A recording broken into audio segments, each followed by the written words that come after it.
তুমি যে মোৰ শুকান মন নিয়ৰৰে চেঁচা কোবাল নামি অহা ৰ'দৰে লৈ মোৰ দেহৰ প্ৰতি বহুদিনৰে আপোন নিজানৰ গান মোৰ শেষ হ'ব ভাবো তোমাৰ বুকু।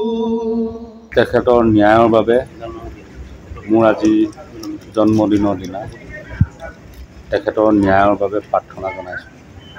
এনে সাধাৰণতে যিকোনো প্ৰাৰ্থনা মন্দিৰত জনোৱা হয়, কিন্তু তেখেত যিহেতু নিজেই আমি অনুভৱ কৰিছোঁ যে ভগৱান প্ৰদত্ত গুণ লৈ আহিছিল, গতিকে মই কোনো বেলেগ ভগৱানৰ ওচৰলৈ যোৱা নাই, তেখেতৰ ওচৰলৈ আহিছোঁ। তেখেতৰ লগতে কথা পাতিম, তেখেতৰ ন্যায় প্ৰাপ্তি যাতে সোনকালে লাভ কৰে।